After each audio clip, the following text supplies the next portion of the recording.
Mom, I just had surgery 3 days ago. I can't even stand up straight. I don't care, Haley.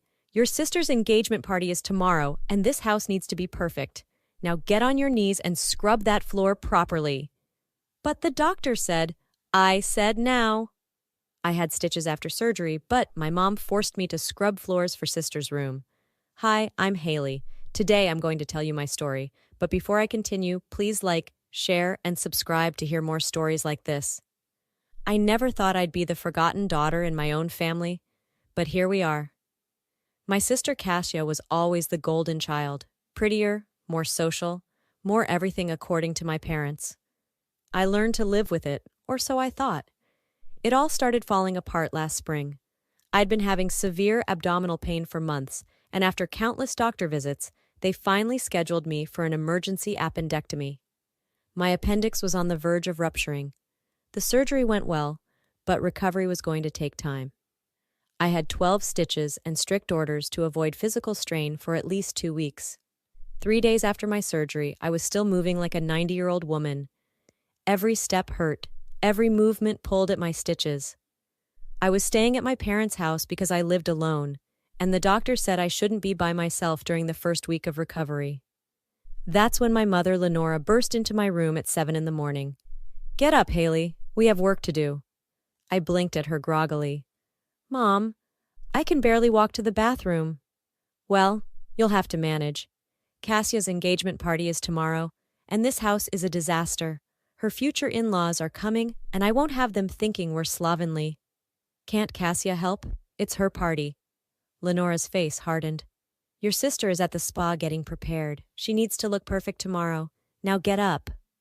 That's how I found myself on my hands and knees, scrubbing the hardwood floors in what was about to become Cassia's newly renovated bedroom. My parents had decided to give her the biggest room in the house as an engagement gift, complete with new furniture and a fresh paint job. The pain was excruciating. Every scrubbing motion pulled at my incision. I could feel something wet seeping through my shirt, but I was too afraid to look. My father, Dmitri, walked by and saw me grimacing. You're doing it wrong, Haley. Put some effort into it. Those stains won't come out with gentle rubbing. Dad, I'm 3 days post-surgery. I think my stitches might be bleeding. He barely glanced at me. You're being dramatic. When I had my wisdom teeth out, I was back at work the next day. That's not the same thing at all. Don't raise your voice to your father, Lenora snapped, appearing with an armful of curtains. Here, these need to be washed and ironed for Cassia's room. The engagement party guests will tour the house. I stared at the heavy curtains. Mom, I literally cannot lift these. Please. Stop being lazy. This is your sister's special day. Over the next 12 hours, they had me cleaning, lifting, scrubbing, and organizing. By evening, my shirt was spotted with blood, and I was running a fever. When I showed my mother the blood, she rolled her eyes. You probably just scratched yourself.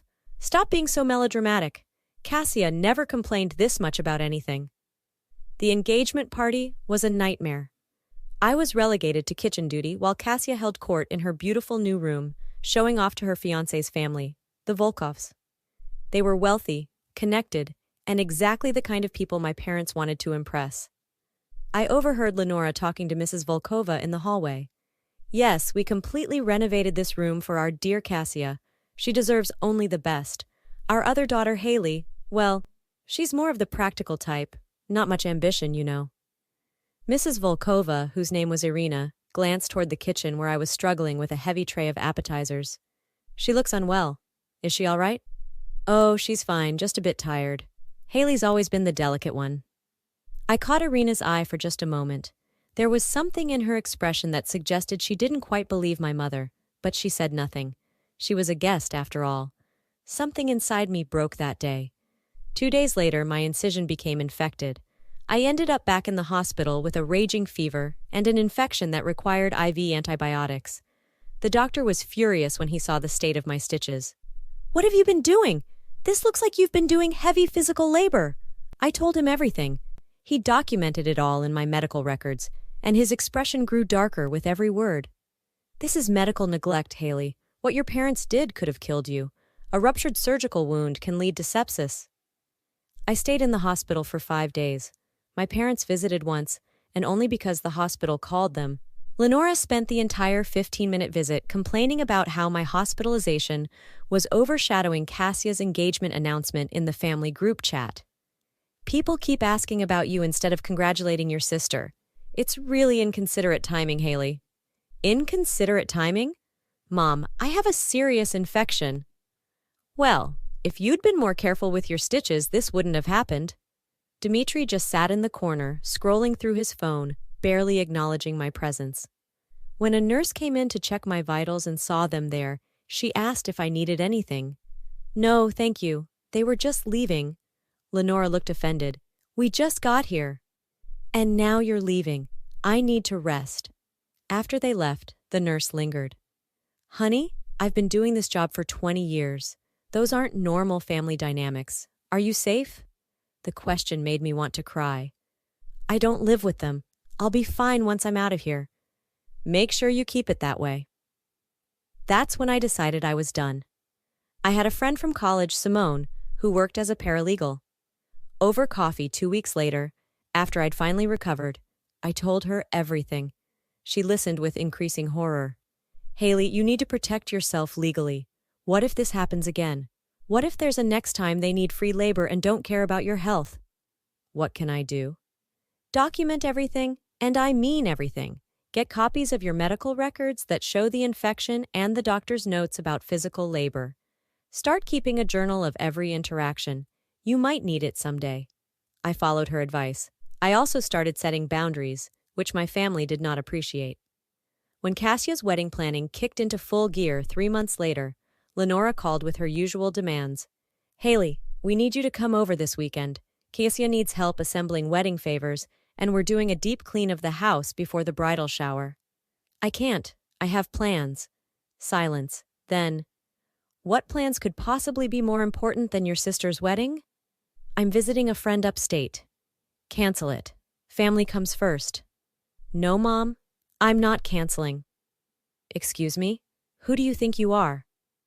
I'm someone who almost died from an infected surgical wound because you forced me to scrub floors 3 days after major surgery. Remember that? Oh, stop exaggerating. You had a little infection. You're so sensitive. The doctor said I could have developed sepsis. That kills people, Mom. Well, you didn't die, did you? Stop being dramatic and get over here this weekend. I hung up. She called back 17 times. I didn't answer. The next day, Cassia called, crying. Haley, why are you doing this to me? This is my wedding. How can you be so selfish? Cassia, I almost died because Mom made me work 3 days after surgery. Did anyone in this family even care? That was months ago. Why are you still hung up on it? God, you always have to make everything about you. I'm not making anything about me. I'm just not available to be your unpaid servant anymore. She hung up on me. Good. But then things escalated. Lenora started a smear campaign in our extended family. Suddenly, I was getting calls from aunts, cousins, and family friends, all telling me what a terrible daughter and sister I was. How could I abandon Cassia during her special time? Didn't I care about family? My Aunt Petra called me at work.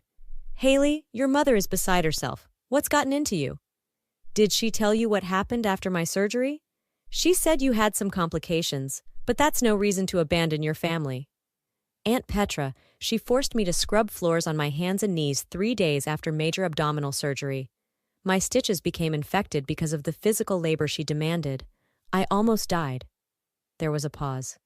Surely it wasn't that serious. It was serious enough that I spent 5 days in the hospital on IV antibiotics.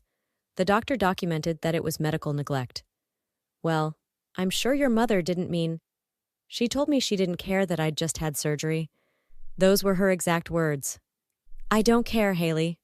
Another pause. Maybe you're remembering it wrong. That's when I knew the smear campaign was working. They'd rather believe I was crazy than accept that Lenora had done something horrible. I created a group email and sent them all my medical records, with the doctor's notes clearly stating that physical labor so soon after surgery caused my infection, and that I'd reported being forced to work by family members. I also included photos of my infected incision. They weren't pretty. The calls stopped. Most of them, anyway. A few relatives apologized quietly, but most just pretended the email never happened. 3 weeks before the wedding, I got a call from an unknown number. It was Mrs. Volkova, Kasia's future mother-in-law. "Haley, I hope you don't mind me calling. I got your number from Kasia's shower invitation list. I wanted to speak with you privately." My stomach dropped. "Okay. I was at your parents' house yesterday for wedding planning, and I overheard your mother telling someone on the phone that you're mentally unstable and jealous of your sister. She said you made up a story about being sick to get attention. I wanted to hear your side." I was stunned. "She said what?" "I'm a nurse, Haley. When your mother told that story at Kasia's engagement party about how you were dramatic about some minor surgery, it didn't sit right with me. An appendectomy isn't minor. And I remember you looked genuinely ill that night, but your mother kept sending you back to work in the kitchen. I told her everything. I sent her the medical records, too." There was a long silence on the phone. "That's abuse, Haley. Medical neglect is abuse." "I know. I'm just trying to protect myself now." "Good. Keep those boundaries. And for what it's worth, I'm sorry this happened to you. I wish I'd said something that night. You were a guest. It wasn't your place. Maybe not, but I'm a nurse. I should have recognized the signs." 2 weeks before the wedding, everything exploded. Kasia called me hysterical. "What did you do? What did you tell the Volkovs?" "I didn't tell them anything first. Mrs. Volkova called me after Mom told people I was mentally unstable. Well, now they're questioning everything. They think our family is dysfunctional. Gregor's parents are talking about postponing the wedding. Maybe they're seeing the truth, Kasia. I hate you. This is all your fault. You couldn't just let me have this one thing. You always have to ruin everything." "Kasia, I didn't ruin anything. I just told the truth when someone asked." "The truth? You sent them disgusting medical photos. You're trying to sabotage my wedding because you're jealous." "I'm not jealous of you, Kasia. I'm just done being treated like I don't matter." She screamed something incoherent and hung up. But it got worse for them, not because of me. Turns out, Dmitri had been making some very poor financial decisions. He'd taken out a second mortgage on the house to fund Kasia's extravagant wedding, without telling Lenora. He'd also invested heavily in a business venture with Kasia's future father-in-law, Gregor's father, Anatoly Volkov. When the Volkovs started questioning our family dynamics, Anatoly took a closer look at Dmitri's financial records for their business deal. He found irregularities, not fraud exactly, but incredibly sloppy bookkeeping and several undisclosed debts. Dmitri had been hiding his financial problems from everyone, hoping the Volkov investment would save him. Anatoly pulled out of the business deal. Without that investment, Dmitri's financial house of cards collapsed. The second mortgage came due, and they couldn't make the payments. The bank started foreclosure proceedings. Meanwhile, Gregor Volkov started seeing Kasia differently.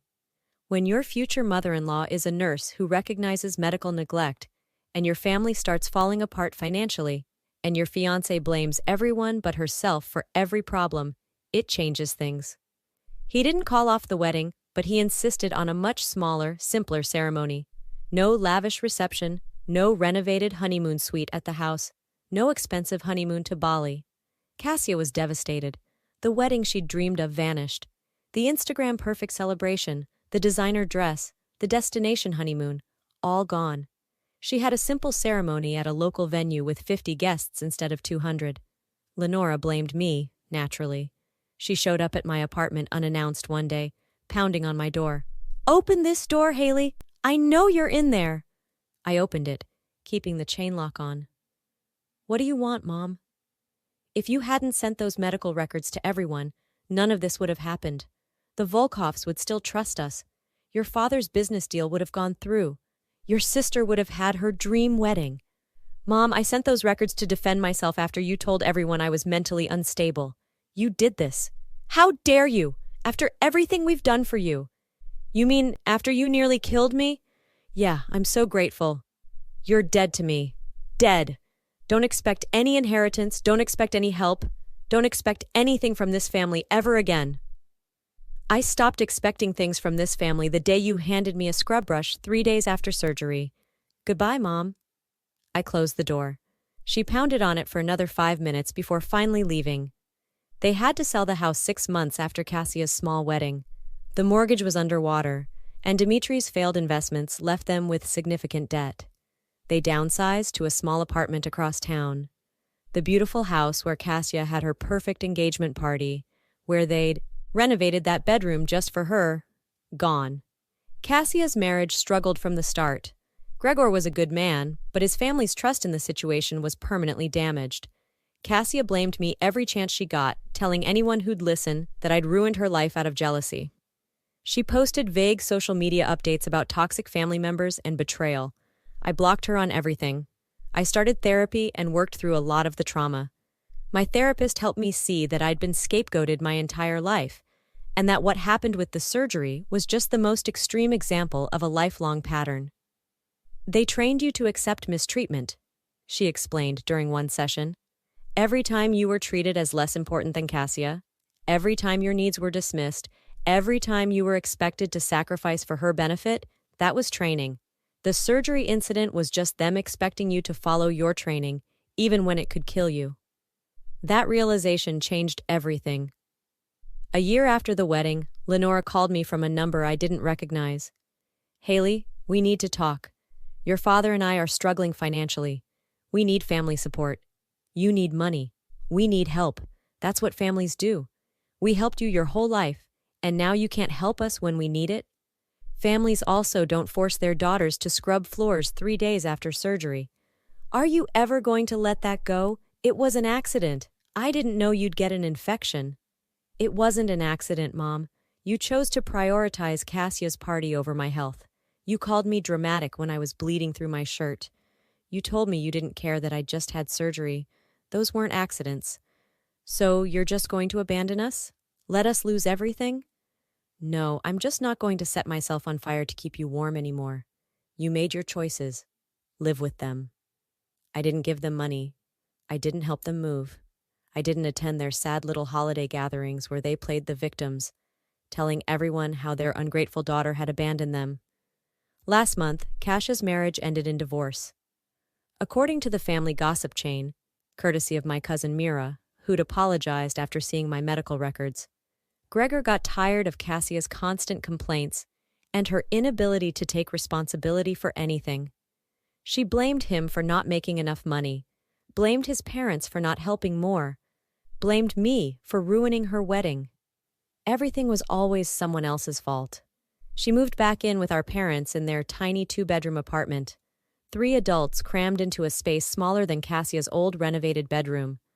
Lenora called me one last time, and somehow her words felt like poetry. Sick, twisted poetry, but poetry nonetheless. Your sister needs you. She's going through a divorce and has nowhere else to go. We can't support her alone. Surely you can put the past behind you and help family. I took a breath, and then I did something I'd never done before. I quoted her own words back to her, letting each syllable hit like a hammer. Mom, I just had surgery 3 days ago. I can't even stand up straight. What are you? I don't care, Haley. Your sister's engagement party is tomorrow, and this house needs to be perfect. Now get on your knees and scrub that floor properly. Silence. But the doctor said, I said now. I let those words hang in the air, let them sink in, let her remember exactly what she'd said to me. Remember saying that to me? Remember not caring that I'd just had major surgery? I remember, Mom. I remember every word, and that's why my answer is no. Haley, please. You told me I was dead to you. You told me not to expect anything from this family, so don't expect anything from me. I hung up and blocked their numbers. All of them. If your parents had forced you to work right after major surgery and then blamed you for the infection, would you ever help them again?